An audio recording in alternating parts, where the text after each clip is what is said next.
गुरु प्रकाश पासवान जी, शुरुआत करते हुए अब तो विपक्षी पार्टियों के साथ ही साथ बीजेपी की सहयोगी पार्टियां भी मांग कर रही हैं। उत्तर प्रदेश में चुनाव है, समाजवादी पार्टी, राजभर की पार्टी, बीएसपी, तमाम पार्टियों की मांग है कि जातिगत जनगणना कराए सरकार।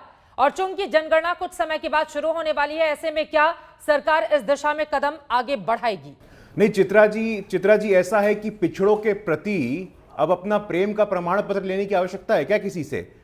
हमारे प्रधानमंत्री स्वयं जानते हैं पिछड़ा होना क्या होता है। उन्होंने पिछड़े होने का दंश झेला है और निरंतर अपने नीति के माध्यम से, अपने काम के माध्यम से वो साबित करते रहे हैं। अभी नीट की परीक्षा की बात हो, बात 1986 से चल रही थी, किसी सरकार ने आरक्षण नहीं दिया, लेकिन अभी भी हमने देखा 2 दिन पहले किस प्रकार नीट में ऑल इंडिया कोटा में ईडब्ल्यूएस और ओबीसी सबको आरक्षण दिया गया है। अभी देखिए आप, शासन प्रशासन में भागीदारी की बात होती है, जो सामाजिक न्याय के नाम पे लोग राजनीति करते आए हैं, उन्होंने क्या किया है? सिर्फ अपने परिवार की बात, सिर्फ अपने लोगों की बात। मेरा बेटा बढ़ाए, मोदी जी कहते हैं देश बढ़ाओ, ये कहते हैं बेटा बढ़ाओ। इसीलिए पहली बार देश के राजनीतिक इतिहास में कैबिनेट में 27 ओबीसी का आना, 12 शेड्यूल कास्ट का आना, यह अपने आप में अद्भुत है सामाजिक न्याय के इतिहास में। नीतीश कुमार जी की अपनी राय है। और देखिए, हमारे यहां Chitra ji high command culture नहीं है, हमारे यहां आंतरिक लोकतंत्र है। वो हमारे पॉलिटिकल पार्टनर जरूर हैं, उनकी राय अलग हो सकती है, लेकिन हमारे दोनों पार्टी का जो शीर्षस्थ नेतृत्व है वो गुरु प्रकाश पासवान जी,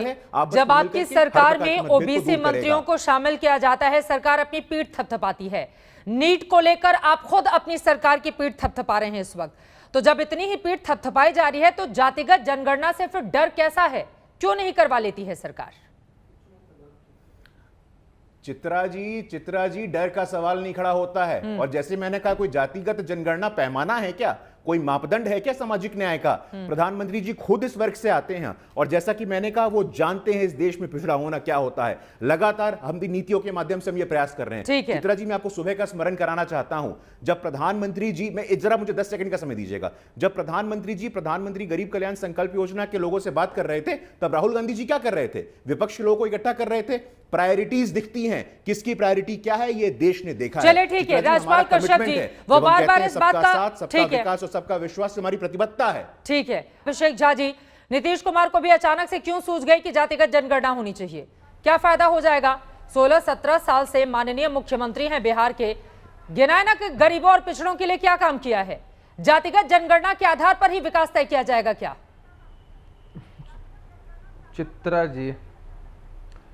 चित्रा जी, आपने कहा कि अचानक से कैसे सूझ गया। देखिए, ये जाति जनगणना कराने की जो हमारी पार्टी की मांग रही है, हमारे नेता की मांग रही है, या कोई नई मांग नहीं है।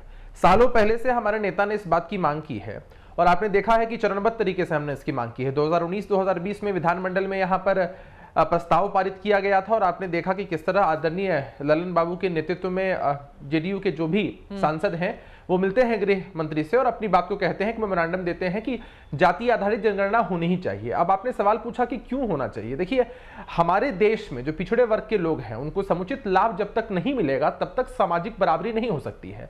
और केंद्र सरकार की कोई योजना हो, प्रदेश की सरकार की कोई योजना हो, इन सारी योजनाओं का आधार जब लोगों तक पहुंचना होता है तो वो जाति पर आधारित होता है कई बार कि इस विशेष वर्ग या इस विशेष समुदाय के लोग कितने सालों से मुख्यमंत्री हैं? 16 वर्षों से मुख्यमंत्री हैं और उनको पता नहीं है कि वहां पर कितने गरीब हैं, कितने पिछड़े हैं, किन लोगों को सरकार की योजनाओं का ज्यादा लाभ मिलना चाहिए, किन लोगों तक सरकार की पहुंच ज्यादा होनी चाहिए। और आपने कहा कि बहुत वर्षों से हमारी मांग है, बहुत वर्षों से हमारी मांग है, फिर बिहार के लिए स्पेशल राज्य के दर्जे की भी मांग तो बहुत वर्षों से है।